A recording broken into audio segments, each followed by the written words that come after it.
You may begin. Good morning. Picture this. It's the year 2700 BC, and you are a lowly attendant in the court of the pharaoh, King Khufu. Today, Khufu has summoned an old magician named Dedi and has asked him to perform a miracle. Dedi stands before the court with a bird in hand. He raises a knife and quickly decapitates the bird. Then, in a moment that defies reality, Dedi connects the head back to the body, mutters something in a language you've never heard, and suddenly the bird comes back to life.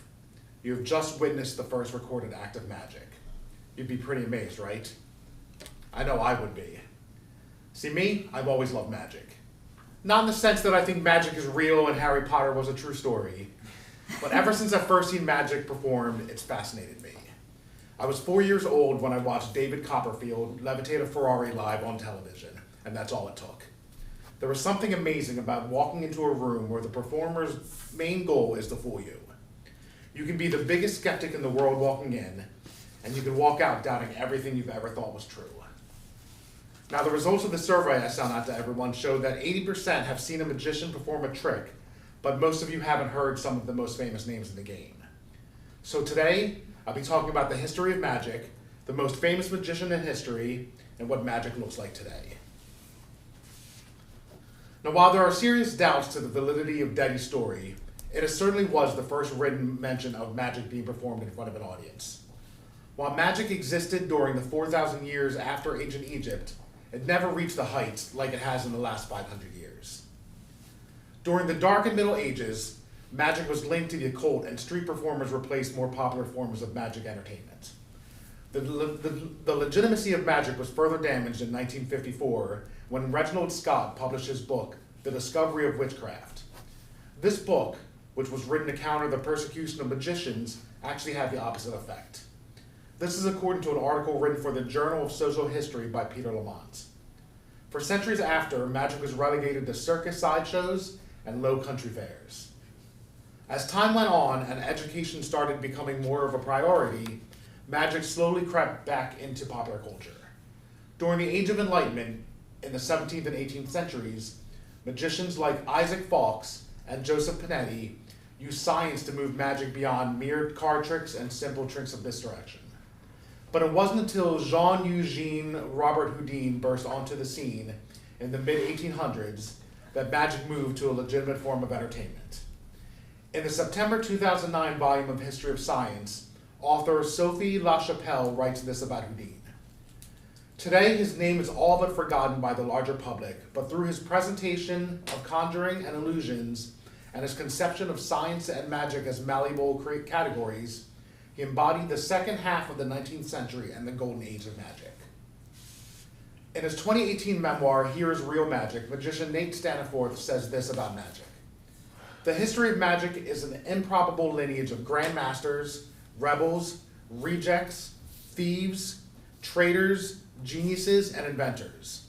The list of great magicians throughout history includes impoverished immigrants and royalty. It also includes one of the most interesting and controversial entertainers of all time, Harry Houdini. I've given you a brief introduction to the history of magic. Now let me tell you about the man who completely changed the game. Harry Houdini was born as Eric Weiss in Budapest. His family moved to the US when he was the age of 4. While the details of his youth are few, it's known that at the age of 19, Weiss performed at Chicago's 1893 World's Columbian Exposition with a friend of his as the Brothers Houdini. Over the next 6 years, Houdini would struggle to make ends meet, and it wasn't until 1899 when a theater tycoon named Martin Beck challenged Houdini to escape from several pairs of handcuffs. When Harry freed himself, Beck offered him a job on the spot, traveling around the country performing similar feats. 2 years later, Houdini was a big enough name to start booking his own shows and was fast on his way to stardom. It's worth noting that Houdini didn't consider himself a magician. He was an escape artist. There was no trickery in his act, no smoke and mirrors. There was just a man, often in chains, trying to escape from a box thrown into a river. In a February 2011 issue of American History, author Verilyn Klinkenborg had this to say about Houdini's audiences. They got to witness the spectacle Houdini created before each performance. the elaborate public ceremony of inspection and testimony, official persons of various kinds verifying the legitimacy of his bonds, and the apparent absence of any chicanery. They saw in him not a metaphor for escape, but the raw and physical impact, along with the mystery, of the literal escape itself. Houdini became an international star by doing something nobody had ever done before, truly face down death. The world had never seen anything like him, and there has never truly been anyone like him since. Many imitators have tried to figure out how Houdini performed his tricks and failed, often fatally. This is what makes Houdini's death so ironic.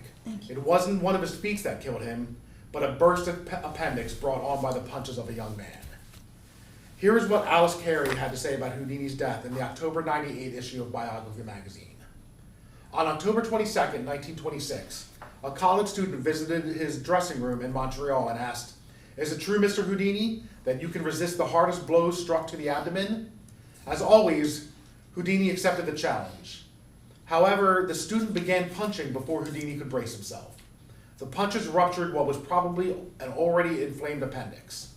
He went on stage the next day, headed to Detroit with a fever of 102, performed again, and finally collapsed. He died on Halloween. According to my survey results, 80% of you have heard of Houdini, which, considering he died 97 years ago, is pretty amazing. Now that I've informed you about the history of magic and its most famous performer, let me tell you about what magic is like today. More so now than at any point in history, magic is not only recognized art, it's respected. But to the creators of magic, it's more than just art, it's work. The main performers from the last 40 years have turned magic from a form of entertainment to a true form of business. In 1983, David Copperfield made the Statue of Liberty disappear. In 1986, he walked straight through the Great Wall of China.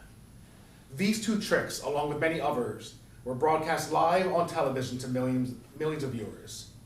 Copperfield is considered the most successful magician of all time. He has won 21 Emmy Awards and has earned 11 Guinness World Records.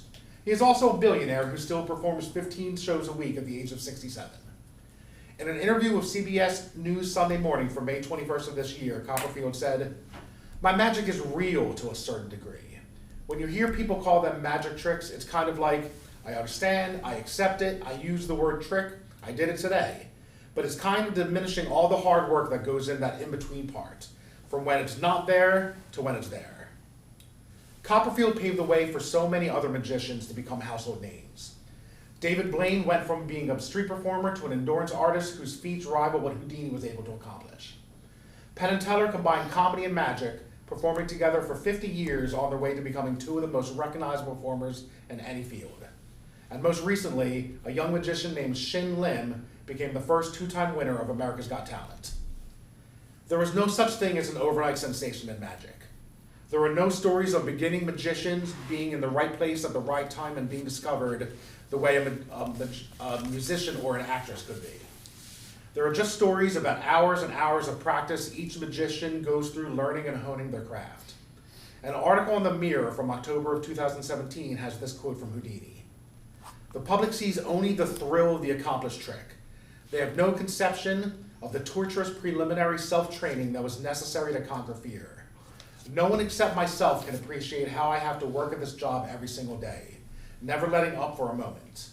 I always have on my mind the thought that the next year I must do something greater, something more wonderful." So as you have heard, the art of magic has a long history filled with some incredibly interesting characters, and the legacy started by an old magician in ancient Egypt continues to this day. I leave you with this quote. "Every magician knows there is no such thing as magic. There are masters of making things possible out of a situation that seems impossible. The key to getting what you want in life is to know that the only reason why something is because it was made possible.